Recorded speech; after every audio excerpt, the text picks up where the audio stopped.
My roommate has never left our dorm. I have seen something so unlikely, disturbing, uncanny, and absolutely messed up that I don't think I'll ever be the same again.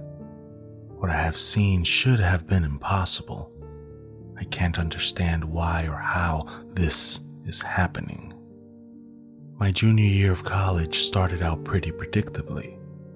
The day before the start of the fall semester, I moved into my dorm room in one of the coveted, suite-style upperclassmen buildings with the help of my dad. Shortly after the last of my belongings were piled into my room and my dad said goodbye, my new roommate arrived with her parents. She introduced herself to me with a bright smile and a perky wave. Her name was Marie. She had shoulder-length blonde hair, the natural kind you see in people with Nordic ancestry, and black, thick-rimmed glasses. She told me she was 20 and a junior this year as well. I thought she looked and sounded much younger, but having been mistaken for a high school kid myself during college more times than I care to admit, I knew better than to point that out. Her parents seemed oddly disinterested in anything other than bringing her stuff in as quickly as possible. They didn't discuss where to put everything, ask her if she was excited to start the school year, or even hug her goodbye. I felt bad for Marie, but she seemed entirely unfazed. I figured she was just used to it. My dad has always been amazing, but I had known people with toxic parents before and understood that some people's parents just didn't care. Marie had a bright pink retro 90s blow-up chair that she always sat in the corner of the common room.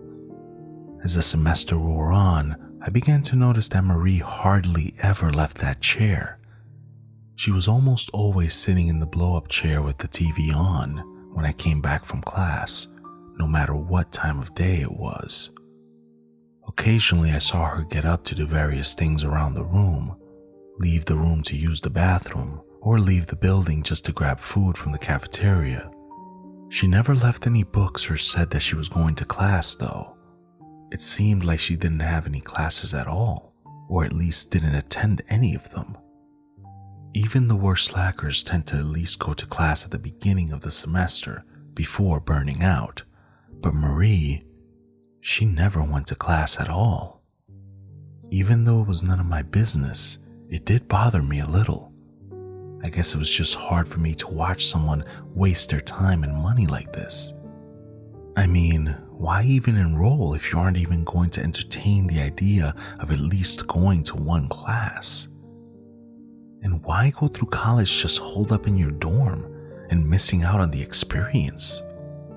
I wanted to ask her what her deal was, but I just figured that it would be rude and make things rather awkward for the rest of the school year. She was nice enough. We occasionally talked about our lives and our interests.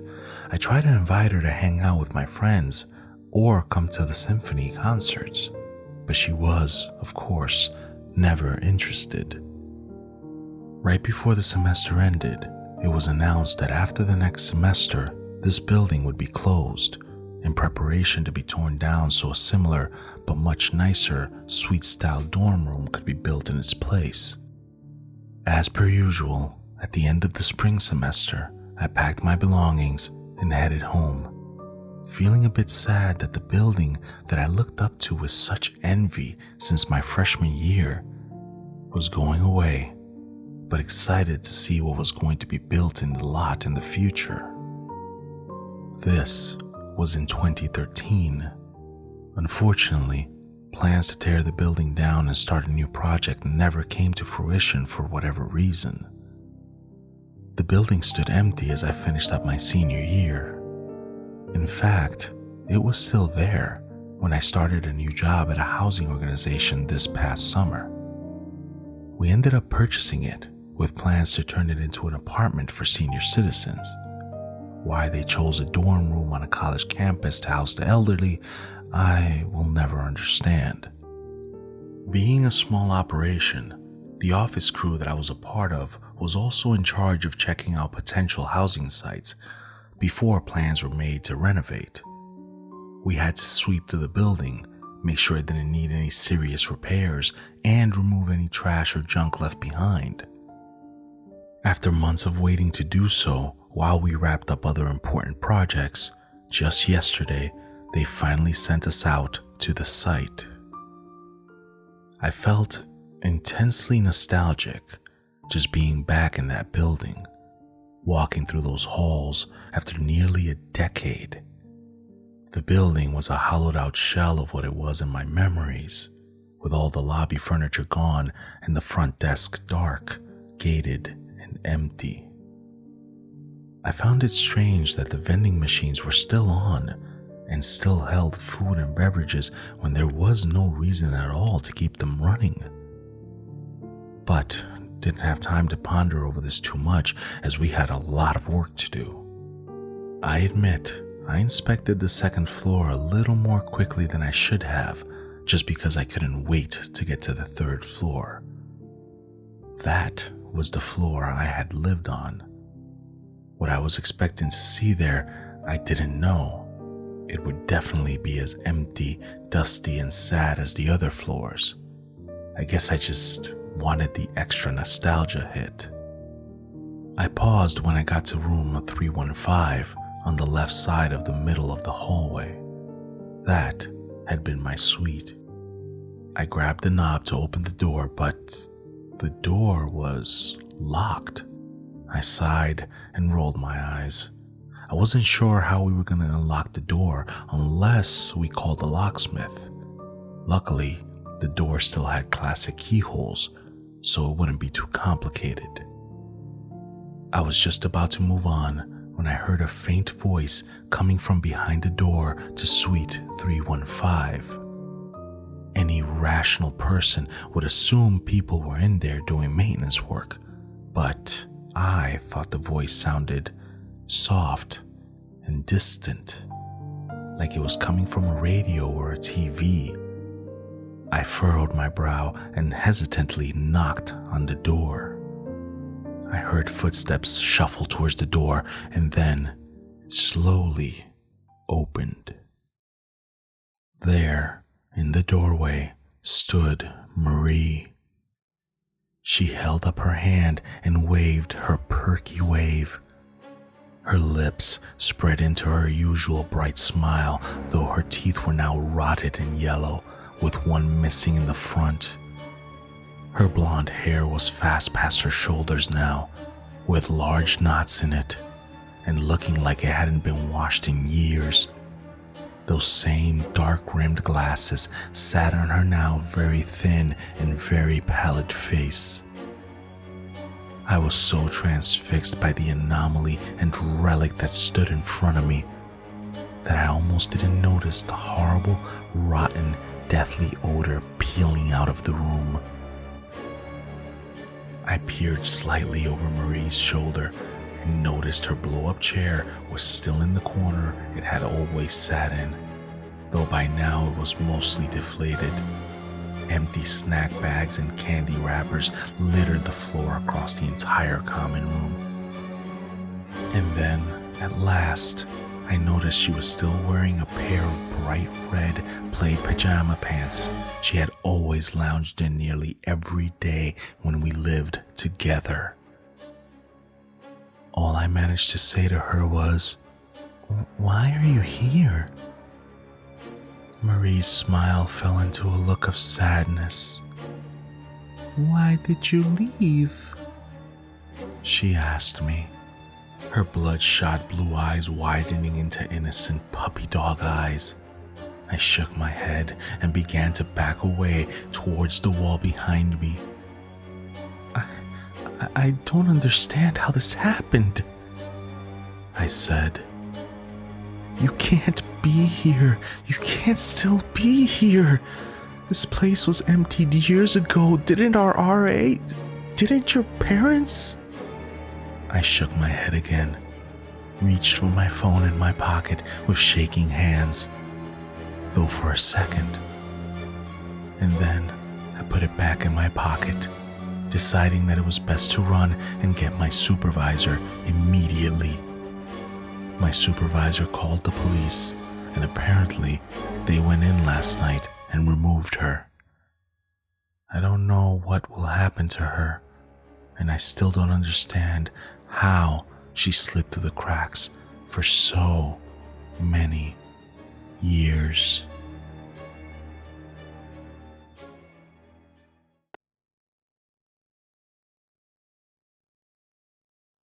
Just a bug bite. My mother claimed something bit her about a week ago. She complained of difficulty breathing and said that she couldn't feel her left side from the midsection down. As evidence, she showed us her left thigh. Sure enough, there was a red, inflamed patch of flesh. It looked like the aftermath of a mosquito bite, except several times larger. We thought that a spider must have gotten her while she slept, but since nearly a week had already passed and we weren't exactly rich, we decided against seeing a doctor. We couldn't afford paying a medical bill for something that would probably clear up in a few days.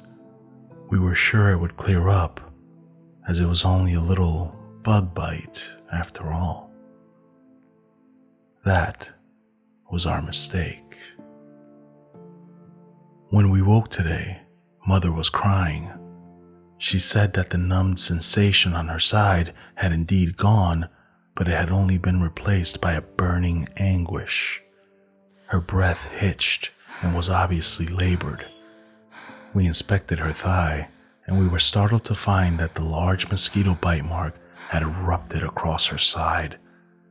A single mark had turned into several sickly, inflamed mounds that peeled and erupted pus. She claimed it burned. We certainly believed her.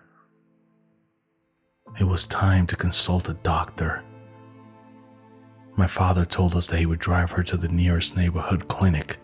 For my part, I departed from my day's summer session classes. My mother's frightening condition danced somewhere in the back of my mind for the rest of the day, but I didn't dwell on it.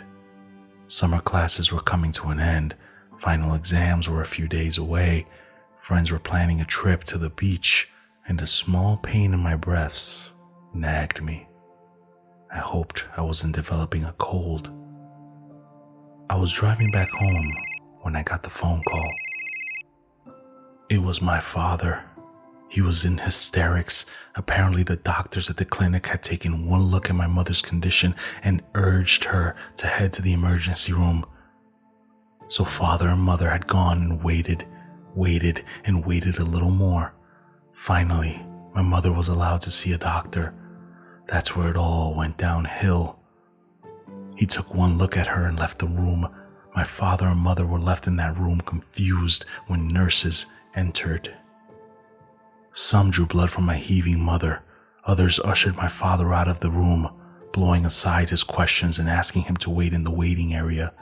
He did, but while he waited, he had time to see a dozen police officers rush into the hospital, past the waiting area, and into the direction of the room that held my mother. He told me this last part in a choking sob. He heard gunshots. That's when I heard him scream. That made me jump in the car seat, my hands taut and white against the steering wheel, and my eyes were bulging. I realized I wasn't breathing. On the other end of the line, I heard something clatter. It was probably the phone hitting the floor. Then, there was arguing, yelling, voices, authoritarian voices. There was one weeping voice, my father. It was the only time I've ever heard him like that, blubbering something out. I'll be honest, I was disgusted. I wasn't used to such a weak father. I was used to the man of steel that my old man had come to represent. I guess I was just confused. When I heard the gunshots on the other end, I guess it didn't seem real. I turned off the cell phone and continued to drive home. I was numb, confused, and disbelieving. I got home only, by then, it it wasn't really home anymore. I found the block closed off, police cars cordoned off the streets, people in biohazard suits were coming in and out of my house. In a befuddled state, I thought it looked kind of like something out of the movie Wreck or Quarantine.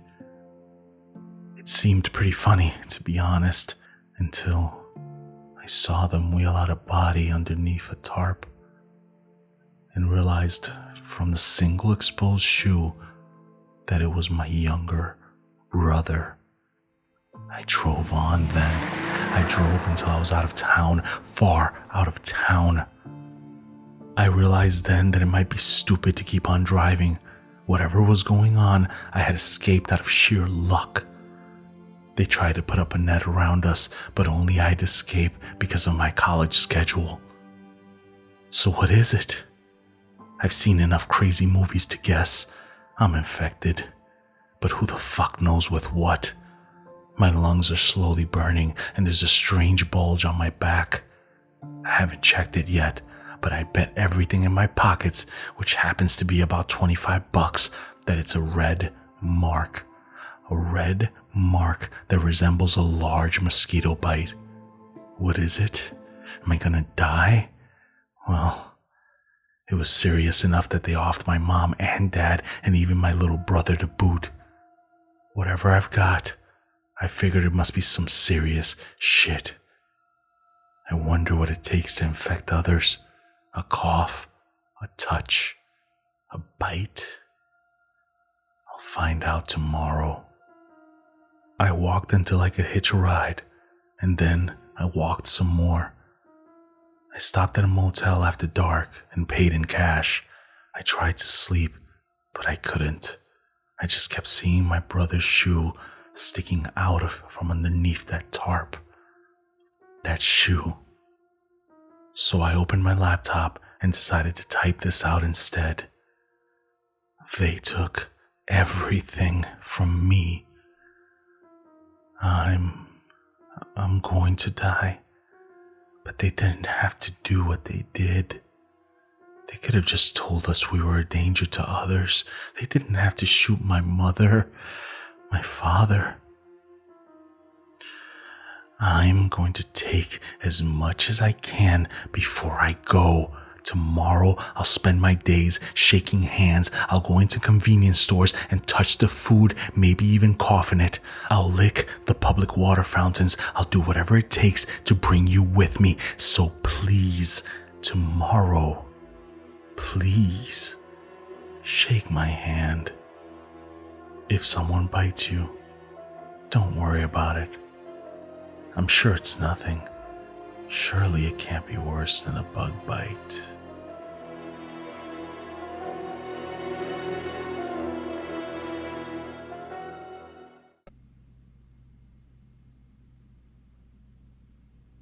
Carol. Entry 1, March 22nd, 1985.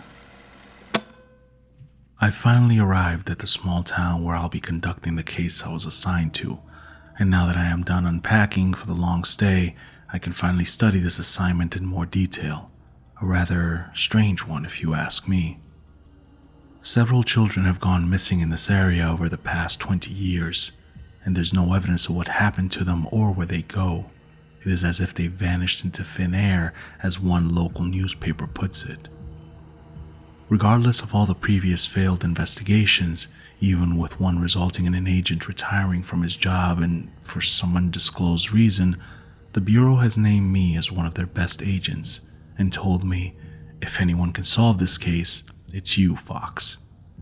However, what seemed odd to me is that apparently no one outside the Bureau has heard of this story, and that it is to stay that way for classified reasons.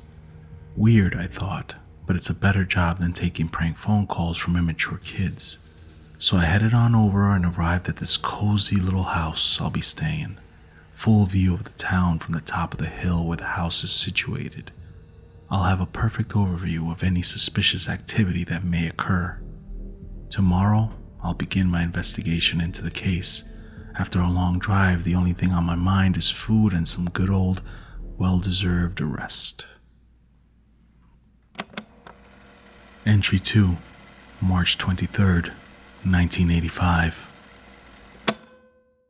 Waking up this morning, I decided to begin with possibly the easiest task, interviewing friends and relatives of the missing children.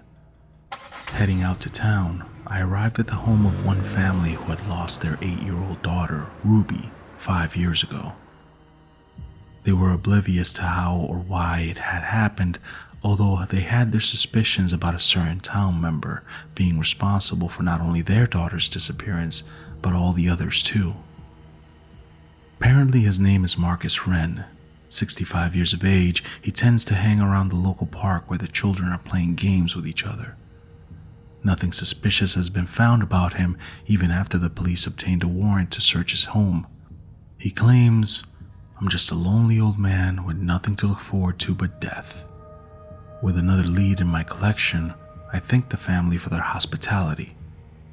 Just as I was about to leave, the family's other child, a 12-year-old boy called Brandon, came bursting through the door. He apologized profusely to me and then proceeded to beg his mom if he could stay out for another hour. "I promise I'll be okay. Besides, Carol's keeping an eye on us." "Alrighty then," sighed his mom. "But be back in time for dinner, okay?" "Thanks a bunch, Mom," he replied. Just as he was about to leave, I asked if I could tag along. "Sure you can, mister. More the merrier. I'll go tell Carol to expect another." Before I even had a chance to ask who Carol was, he charged off in the direction of the park. I eventually caught up to him in the park and saw about 4 or 5 other children there with him. No adults in sight, only children. Confused, I asked where this Carol woman was. "She's over there, silly," one of the younger girls replied, pointing at a bench on the other side of the park, which no one was sitting in. Swiftly, one of the older girls whispered something in her ear. "Oh yeah, that's right, you can't see her." At this point, I felt like the children were pulling my leg. A little joke on the new guy in town. Realizing that the gag was up, I told them to be very proud that they fooled someone of my standards. The children then proceeded to look confused. "You think we're joking, don't you?" the boy asked. "They never believe us.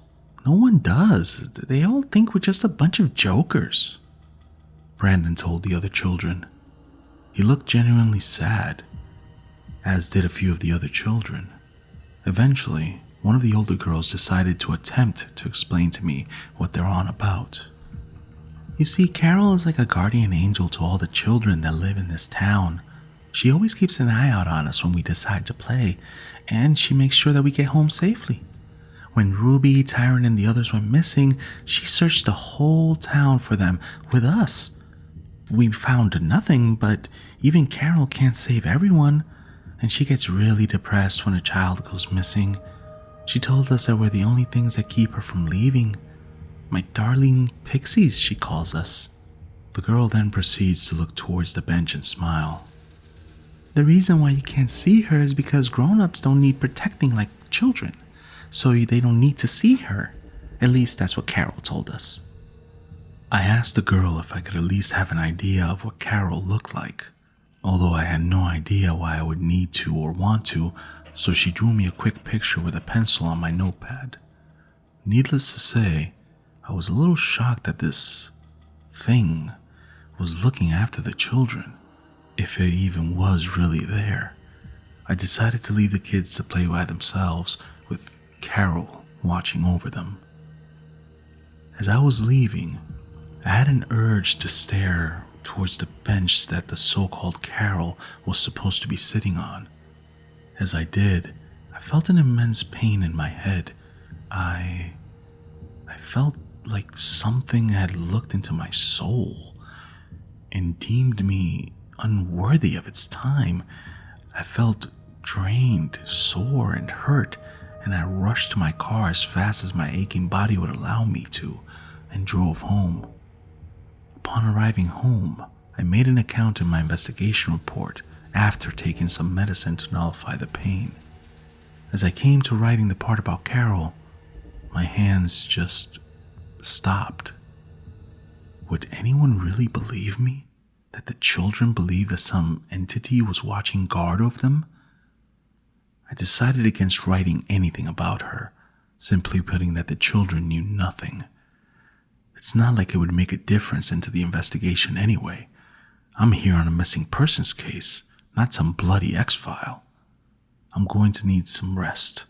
Hopefully tomorrow will go better without me having any type of paranormal encounters. Entry 3, March 24th, 1985. I woke up today to the sound of police sirens outside my house and banging on my door. Dressing to answer the door, I opened it to find the town's police chief. There's been another missing persons report, this one by the Bree family. Their 14-year-old daughter, Jessica, never came home last night. I was absolutely gobsmacked. I had been in this town for less than 2 days, and already there's another missing child. I asked to see a picture of the girl, and when I saw her, I was even more shocked. This Jessica was none other than the girl who explained Carol to me yesterday afternoon. After being shocked, I thanked the chief and told him that I'd ride into town later to question the family of Jessica.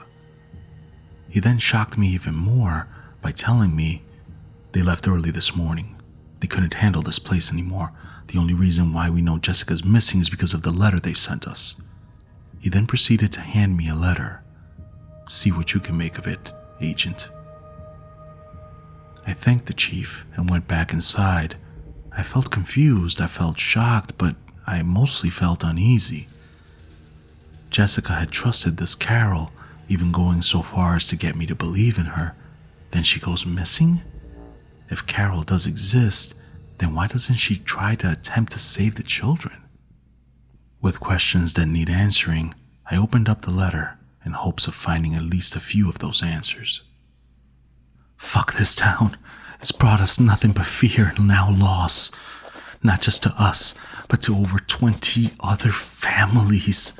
No evidence, no abductor found, not even a fucking motive. We're leaving.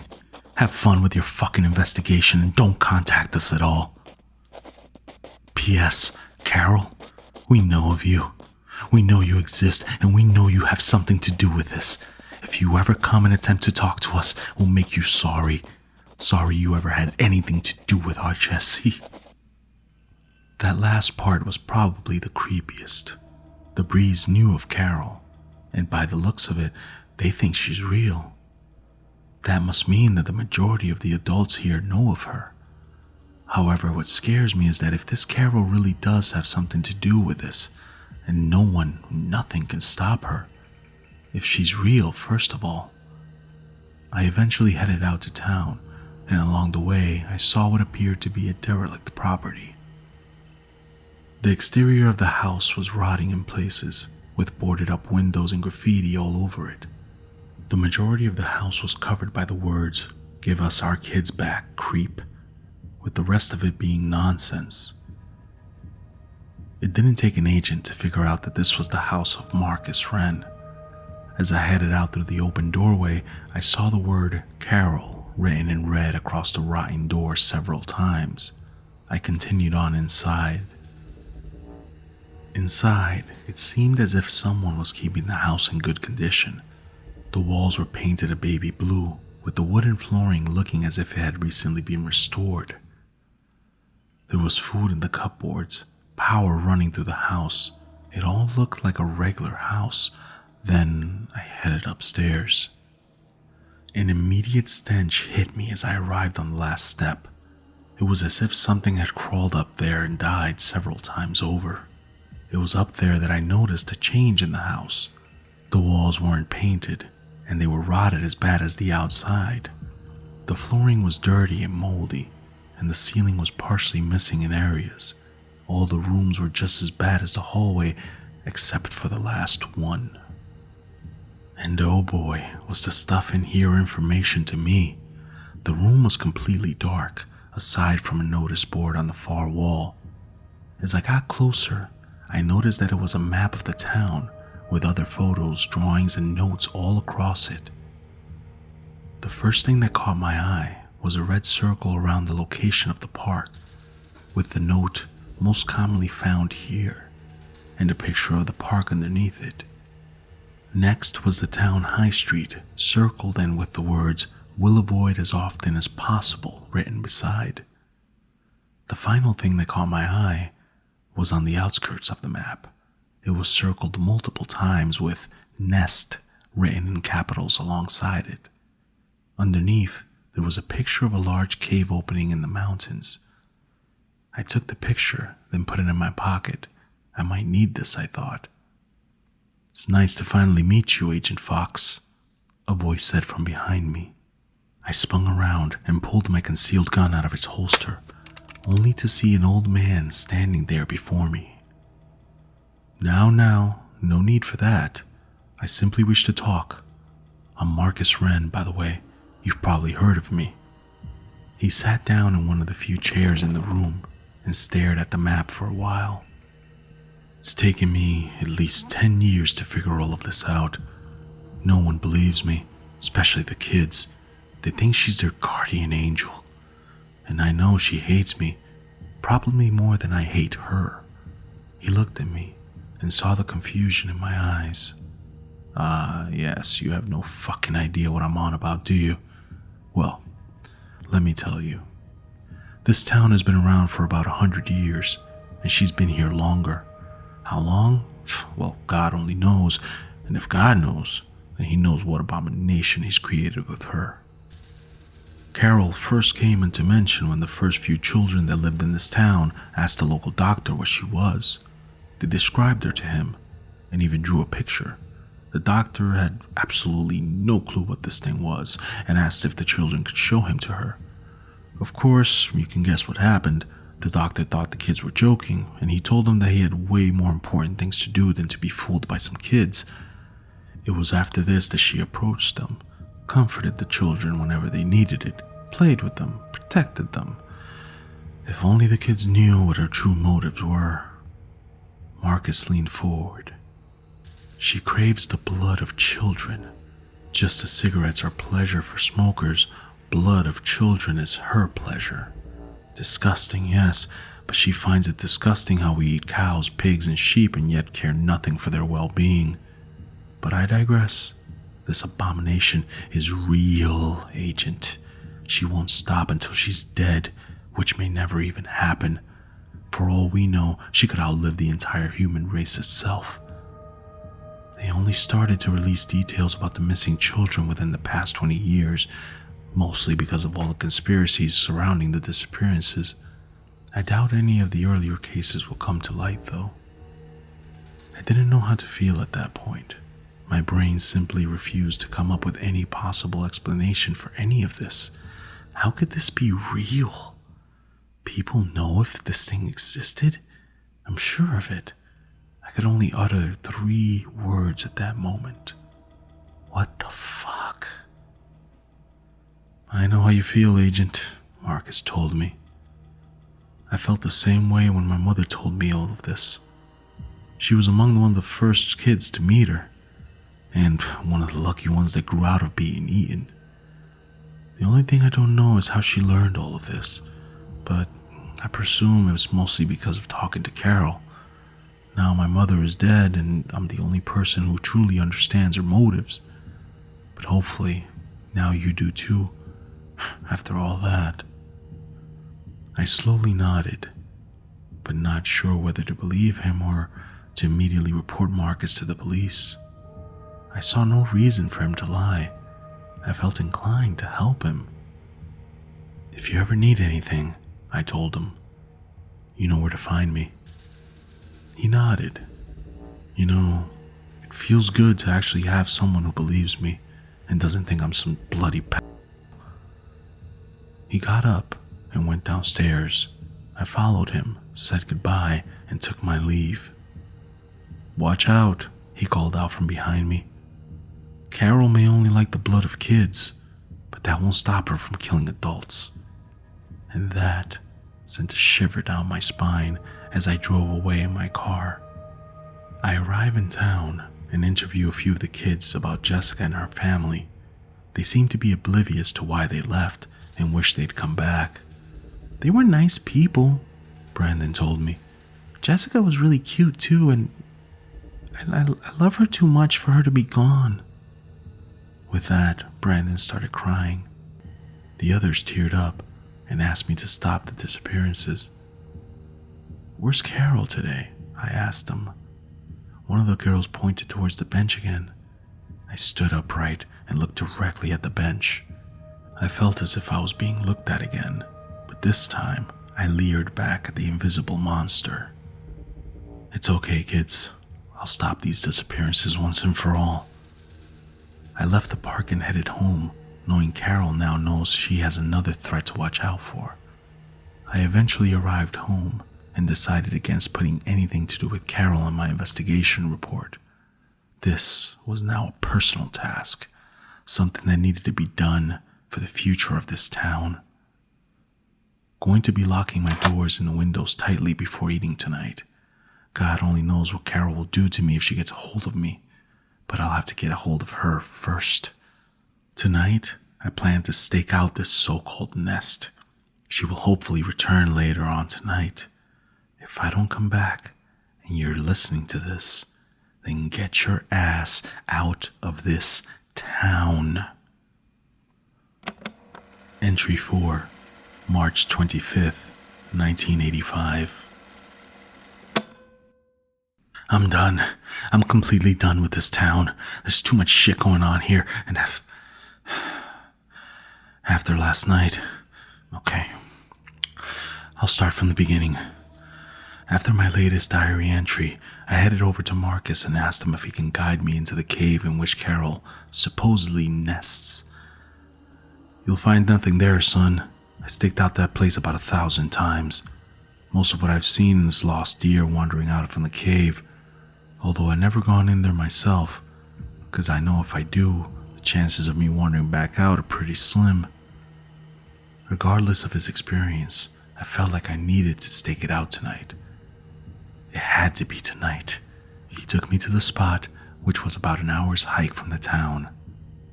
The area was densely packed with trees that rose higher than the tallest steeple. After some time of wandering through the forest, I saw the cave entrance, Carol's nest. Well, have fun, Marcus told me. If you see anything, then you're clearly hallucinating. And with that, he left for his home.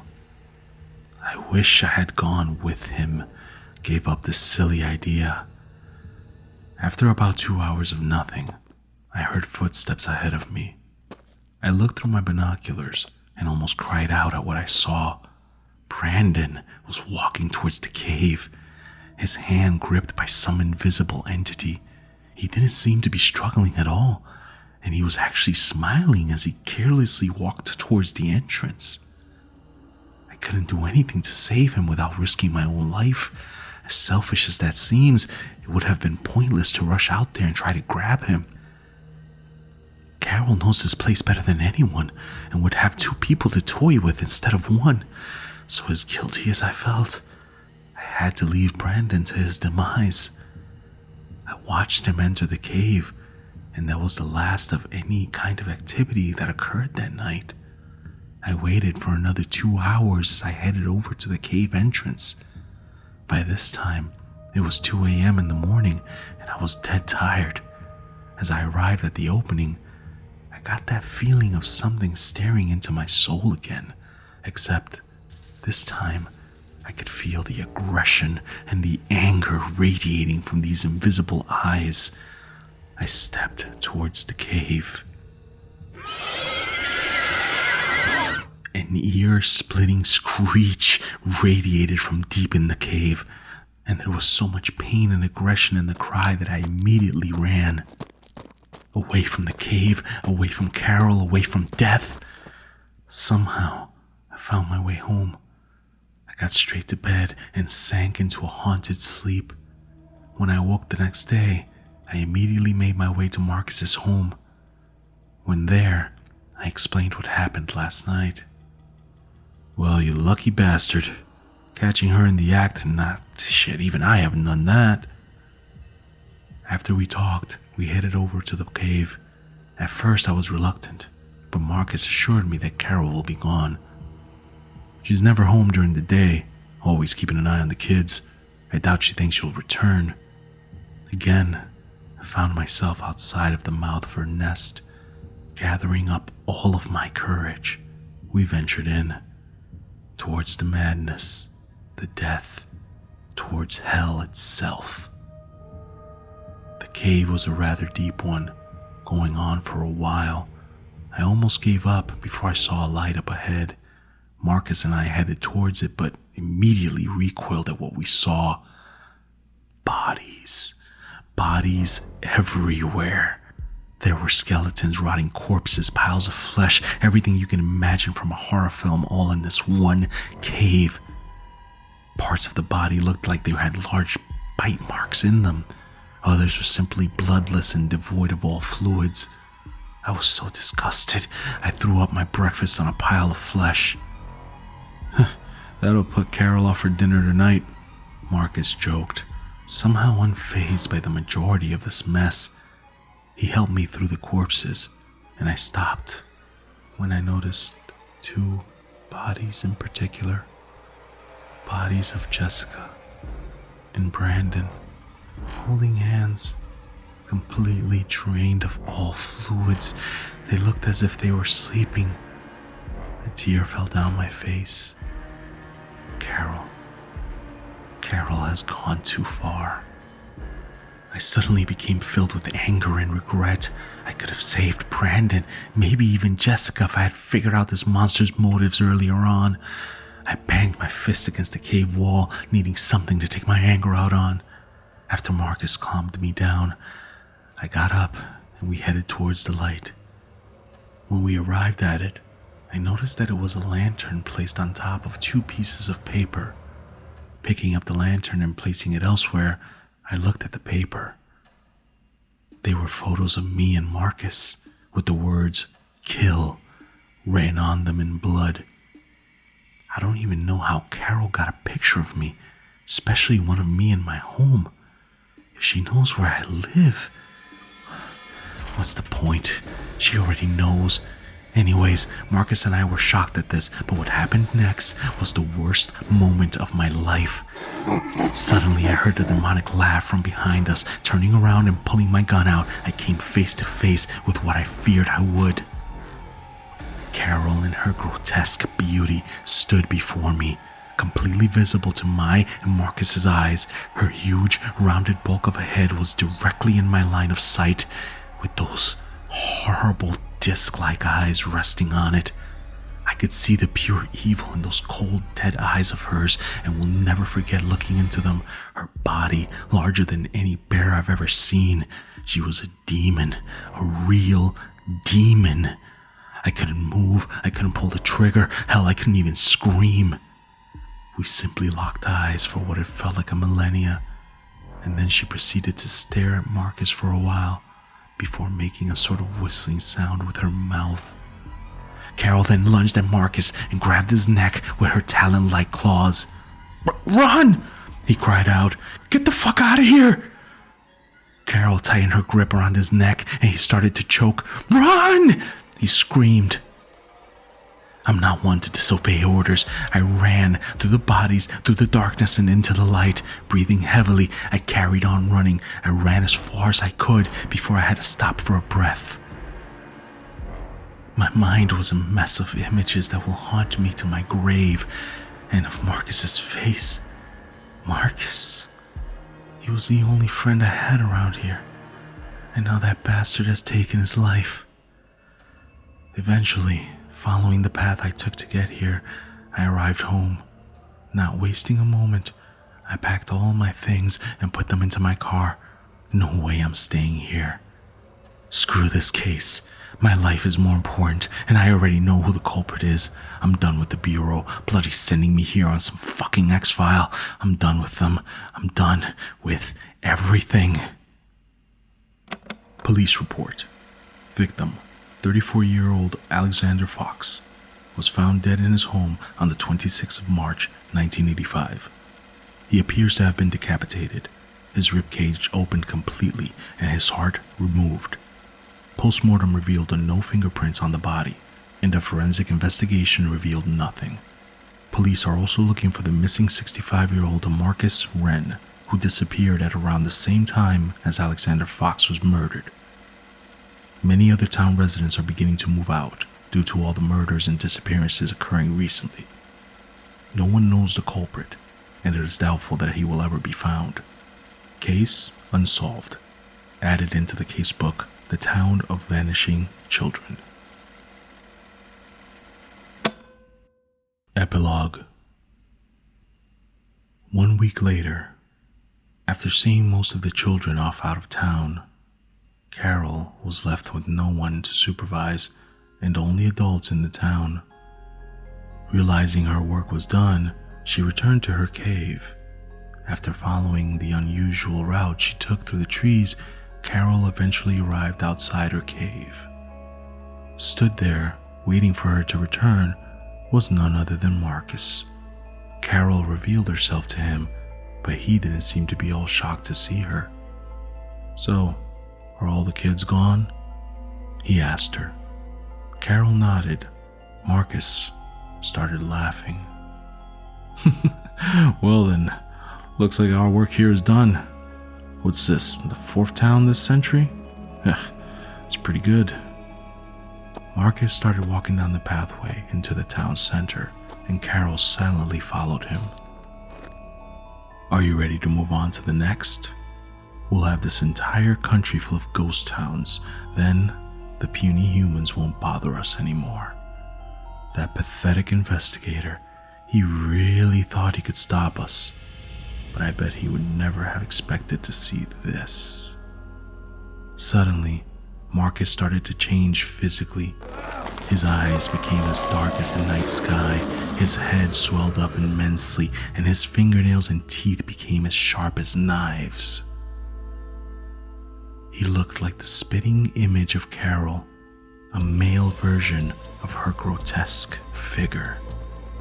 The two creatures looked at each other. Then they began to smile, and as fast as Carol could appear, they both disappeared, never to be seen again in this ghost town.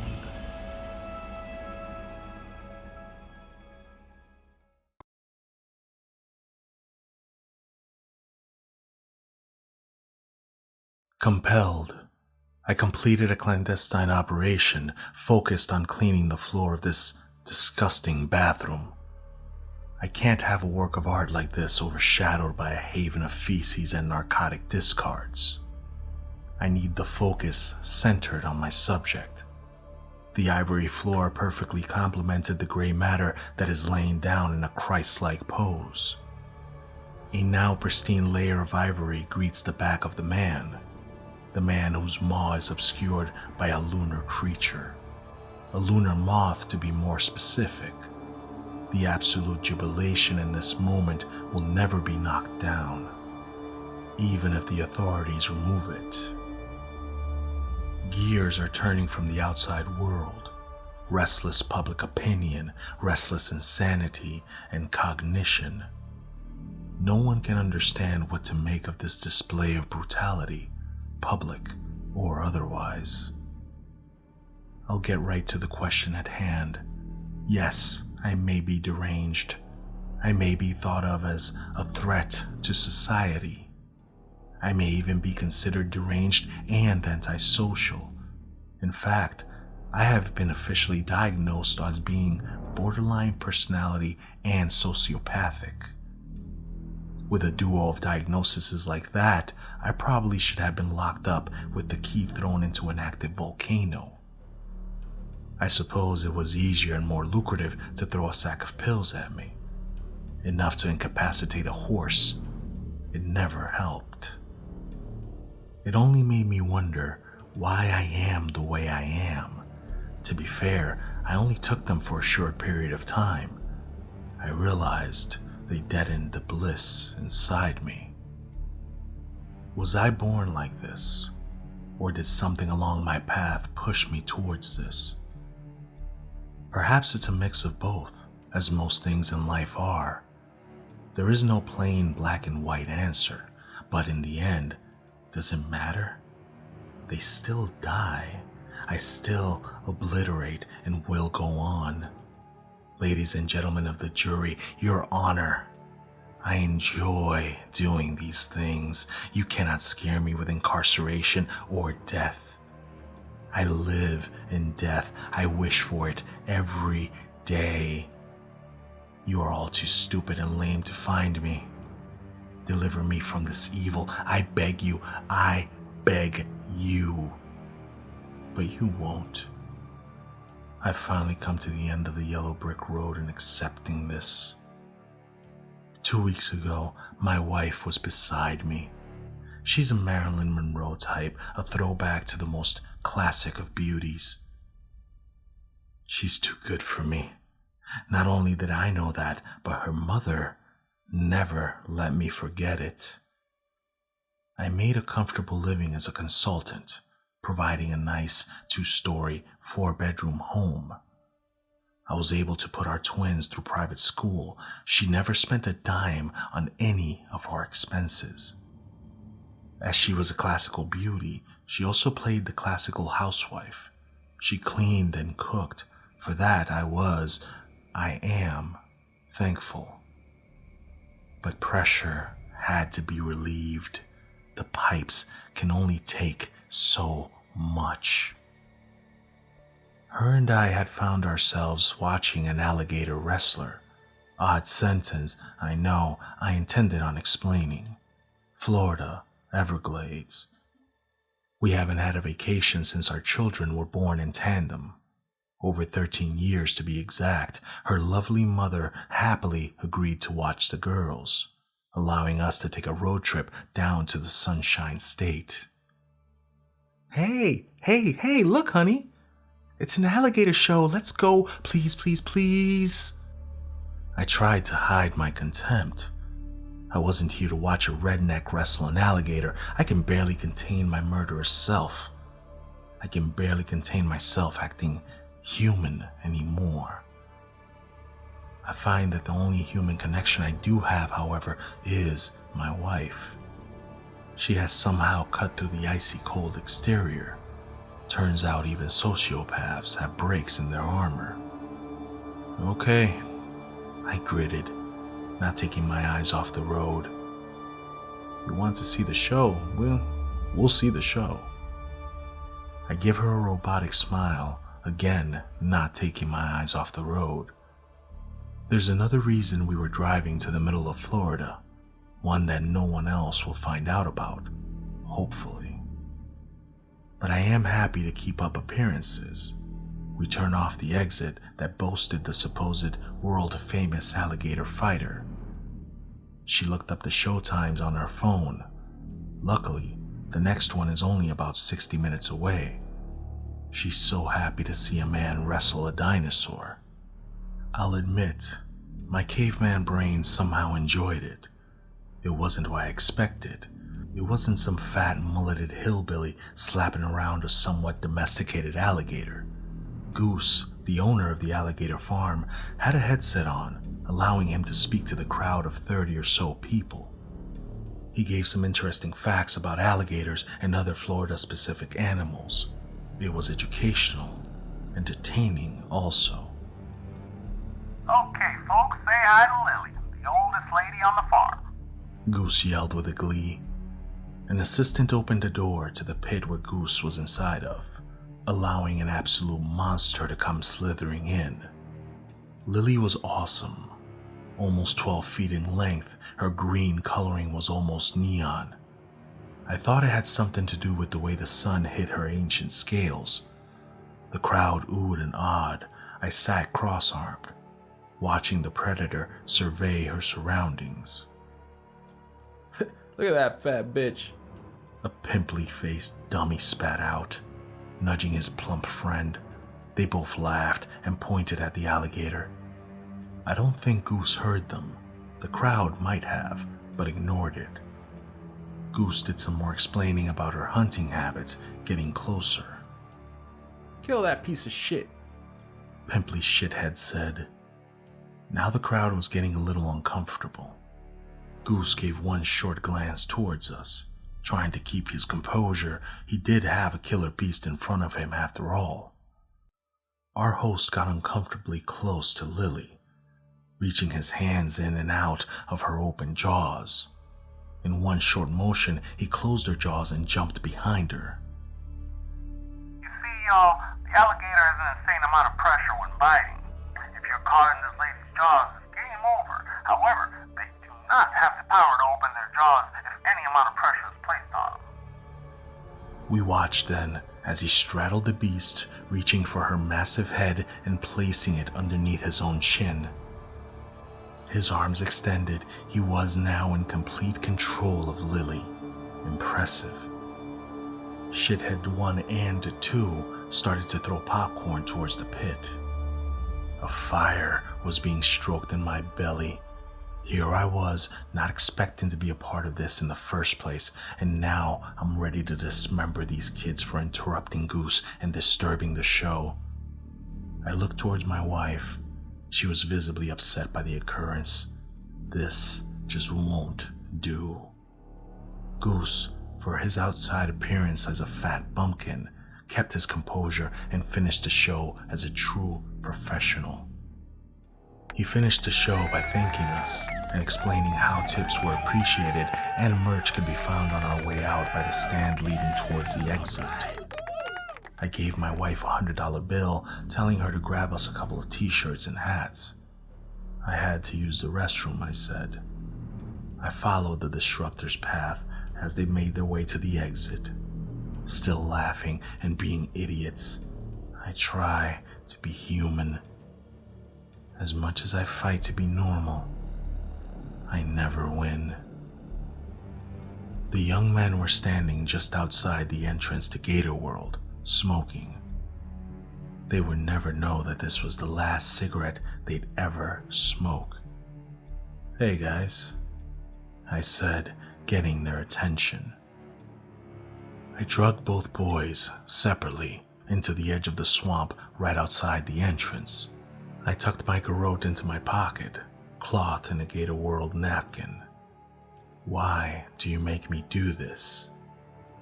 Back on the road again, glad she enjoyed the show. It's 5 a.m. My lovely Marilyn Monroe doppelganger is still sleeping. I slip outside the motel. I wandered, absorbing the humid swamp-like surroundings. I discovered a wonderland. Garden Park. I found a beautiful sun-warmed bench. With my dark Ray-Bans on, I surveyed the beautiful landscape.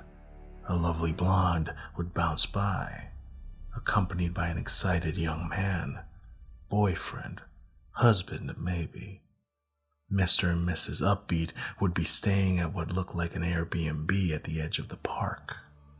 Well-dressed, full of youth, they exited the rental with coffees. Equipped with a bouquet of lilies and a disarming smile, I walked by them. I introduced myself as a charming businessman of the area.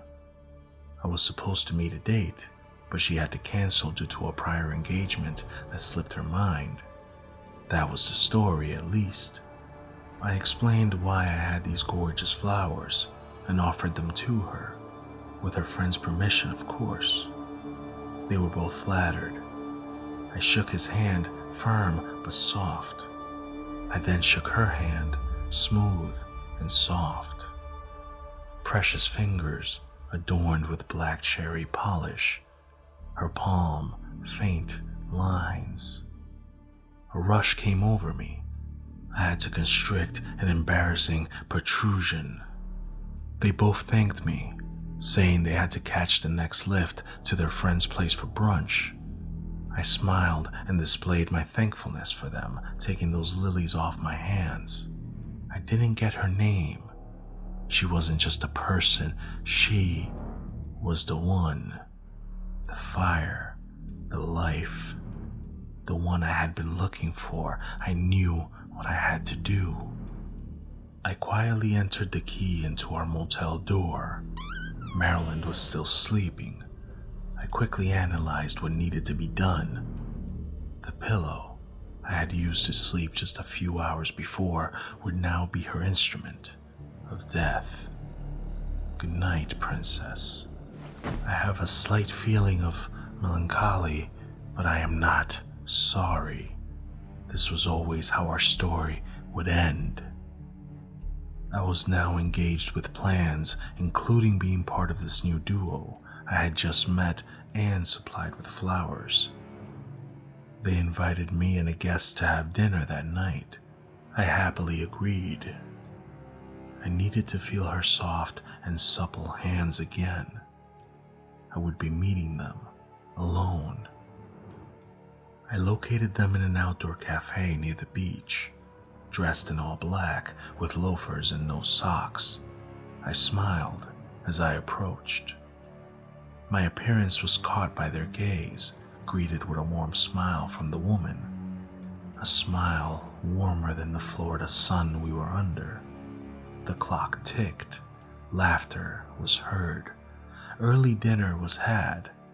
I spent most of the interaction admiring the woman's red jumpsuit. A romper is what is most likely known as these days. A brief question as to where my date was, a brief response that she was running late. People are so easily fooled or trusting. Her gentleman friend stated his desire to evacuate in the men's room. We both smiled as he left. Let me get us another drink, I said playfully as I excused myself to approach the bar. She gave me a little wink and crossed her legs. I am on fire. As I made my way back to our table, I took a moment to enjoy the salty smell coming from the sea. I don't know how I traveled this far from the middle of the state to the coast. I don't question my periods of darkness anymore. Oh, you got us another drink. Good on you, my friend. Her man thing exported. I winked and raised my own glass. We gave a little cheer with our late afternoon drinks. A thought raced to Marilyn. I wondered if anyone called or found her yet. As we all took our generous sips, I suggested the Aphrodite and I take a look at the water. Would you order us another calamari? I asked the man. He was already spinning and happy to do so. As her and I left, I'm sure I heard a faint cough.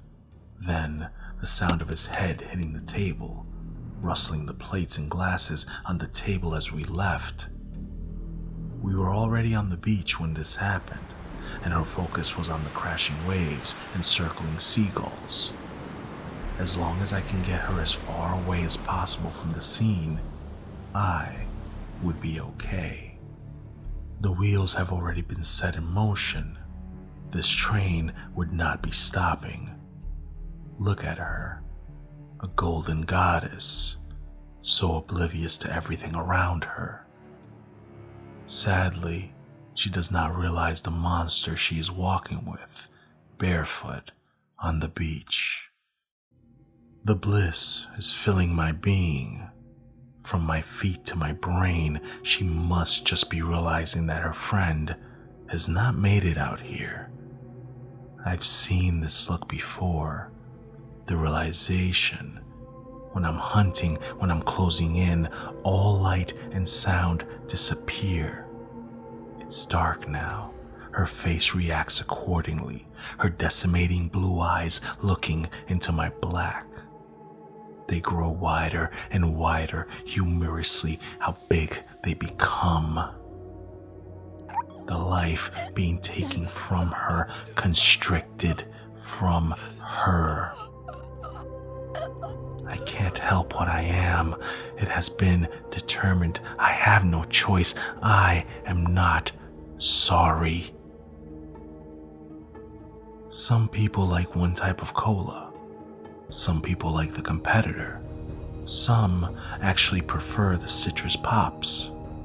I've always liked the pepper, the alternative. It's just something different that you can't explain. Why do we like what we like? I suppose we'll always be searching for that elusive answer.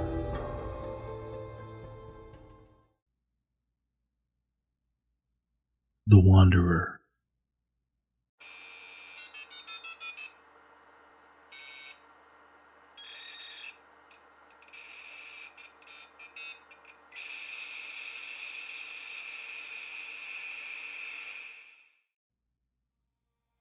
Back in the 1990s, a girl committed suicide after viewing an image posted in an old news group. The image was of a figure, which some have identified as a woman, standing in the middle of a lonely road. The figure is transparent to the point that its legs are barely visible and is illuminated by an unknown light source coming from the direction of the camera. Whether it's headlights, a handheld flashlight, or the light of the camera itself isn't known for sure, as the actual source of the image has never been identified. No facial features can be made out, but the figure is most easily identified by its long, bony appendages, which partially resemble a spider's legs. Those who have seen the image or know of its existence have come to know the figure as the Wanderer. The first known Wanderer account occurred in 1996. Jane, a college student who was visiting her family during the holiday season, had an interest in the paranormal. She saw the Wanderer image on a news group along with a message reading, "Do you see me? I can see you too." Dozens of other users saw the same post. Most didn't think much of it, just that it was somehow funny. Some actually complained that they experienced headaches while they looked at the image, and similar claims have been made by others since. According to Jane's family, she suffered from nightmares in the nights after seeing the image. She claimed that she would wake up and see the Wanderer outside her window. Sometimes it would scrape the glass with its spider-like limbs, but usually it would just stand there and stare at her. She would find herself unable to move while in its presence, as if many unseen hands were holding her down. Even if she closed her eyes, she would still see it.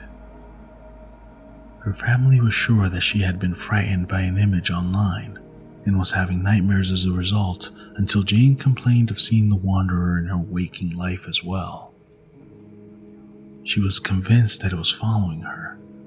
She would see it even while she was in a room full of people or out in public, even though no one else saw it.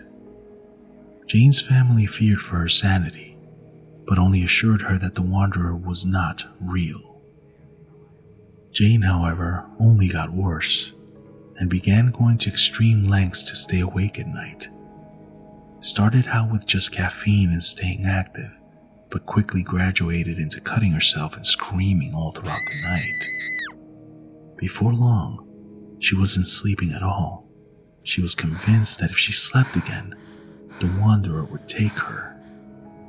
Her family knew that they couldn't just wait and hope for the best. Jane needed help, but when Jane's mother knocked on her daughter's bedroom door, she received no answer. She carefully opened the door, not wanting to disturb or startle Jane, but she still heard nothing. Jane wasn't in her bed. She wasn't sitting in her computer. She didn't appear to be in her room at all until her mother checked the closet. There, Jane was found, curled in the corner. Blood reddened the front of her body, having drained from her long slit across her throat. She was clutching the blood-stained note which read, "It can't have me now." Jane's case is not isolated. Through the rest of the 90s, dozens of others went missing or committed suicide after viewing the image of the Wanderer. Since the turn of the century, despite my best efforts at locating the image, it seems to have disappeared. Recently, though, I posted on a news group asking if anyone had heard of the Wanderer. I have done this many times before, and usually there's one or two people who have heard the story, but no one has seen the image. This time was different. Shortly after posting, I received an email in my inbox. The subject line of the email was, "I can see you." The body only read, "Do you see me? I can see you too." There was an image attached with the message. I can't verify if it's the real Wanderer image or not, but I must warn you, if you choose to view the image, you do so at your own risk.